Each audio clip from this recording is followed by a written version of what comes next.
ndaq gjuni me ujë, ndaq gjuni me plumba që keni gjujt për 20 vjetë.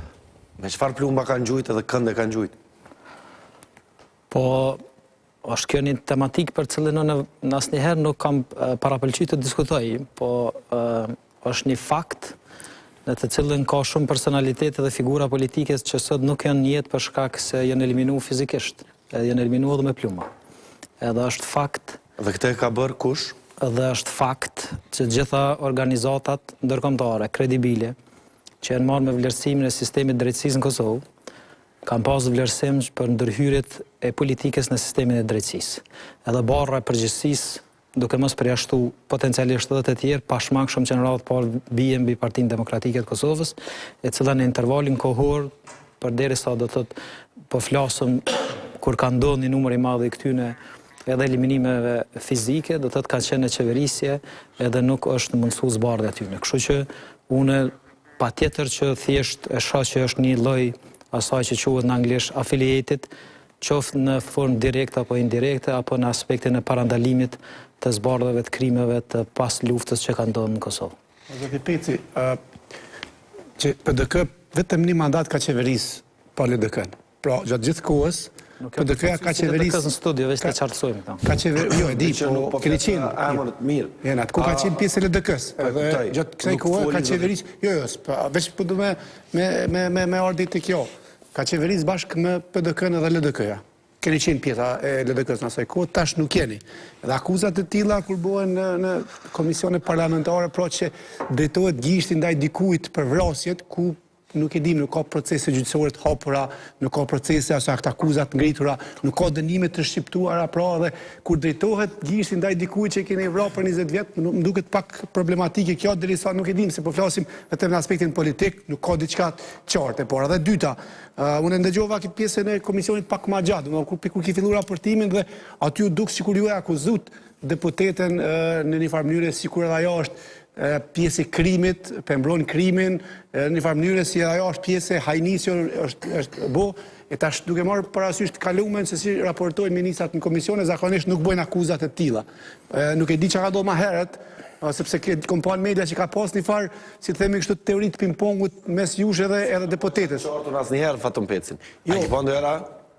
Jo, se kam po, edhe kam studiu bashkë me to dhe nuk e kam po asë njën qatë gjende. Pra ndaj, në më thënë, këtë kjo saga ardhes deri të kjo përplasja, normalisht s'du me arsitua në asë një mënyrë sjellje. Ato akuza duke pas parasysh në komisione dhe në parlament ka imunitet? Jo, me nisi s'ka imunitet. Jo, nuk e kam thonë... Jo, në momentin që... Jo, nuk e kam... Dëgjëm, çështja është që nuk kom drejtu... Po jo, ministre. Nëse më lejo të mos krijojmë kakofoni.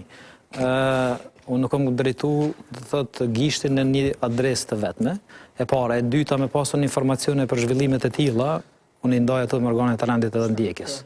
Edhe nuk e kam hiq asnjë, do të thotë, drojën, për shkak se personave të tillë, sikurse sot do të përballen edhe në kalumen, e para nuk ja u kam frikën, e dyta nuk ja u kam as respektin. E treta, do të thotë, po nuk e di cilën pjesë të diskutimit pas kanë dëgju, po ti po flet për akuzat që unë i kam hedh. Do të thotë, unë veç akuza nuk kam drejtu. Ke fol për... Në rastin se edhe mas përfundimit të debatit jam fut, e kam dëgjuar edhe vetveten çfarë kam diskutuar dhe jam shumë i qartë. Unë kam thonë që në Ministrinë e Bujqësisë tashmë është edhe e faktuar që ka qenë një sistem, një lloj i kapjes shtetit edhe krimit organizuar. Nuk ka se çysh quhet ndryshe përveç se krim i organizuar i vjedhjes së paras se taksa paguesve të qytetarëve të Republikës Kosovës. Unë e kam besimin qytetar, kam dhënë zotimin publike që kemi me ofru këtij vendi qeverisje e cila lufton krimin edhe korrupsionin rreth parë, edhe kam shku deri në fund me aq sa kam mundësi, kapacitet edhe autorizime ligjore. Nuk e kam akuzu deputetën në fjalë. Unë kam thënë që kushdo që pretendon që unë si ministër i ri, i qeverisë së re, me vazhdu pjesën ose me leju abuzimet financiare që kanë ekzistuar në të kaluar në Ministrinë e Bujqësisë, gabon. Edhe kushdo që tenton thjesht mu me paraqit si mashtrues edhe manipulues, gabon në rand për shkak se thjesht unë me atë vendim është njëna prej vendimeve që e kam parandalu vjedhjen, abuzimin e parave të taksapaguzëve të qytetarëve të Republikës Kosovës.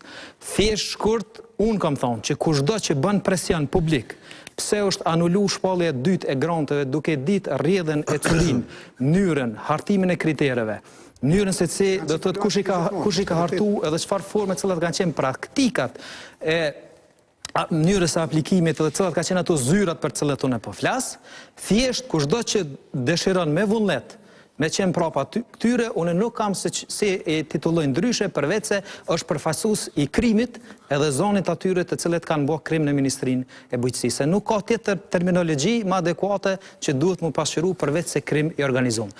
Është shumë e rëndësishme Ermal vetëm mos ma ndërprekit pjesën e mendimit. Momentin që unë kam marrë detyrën e ministrit, unë kam komuniku me të gjitha akterët, duke fillu nga zyrtarët në brenda, po edhe duke bashkëpunu me organet e rendit edhe djekjes. Jo, përveç që kam detyrim ligjor, e kam edhe pjesë të vullnetit tim personal dhe të vullnetit politik. Thjesht mu më kanë spjegu që fillimisht fermerve janë drejtu miqësisht që me shku në disa zyra ku hartohen mirë do të thotë projektet që fiton grantin. Kur kanë shku fermerët tek ato zyra, sipas vetë disave që kanë ardhur dhe më kanë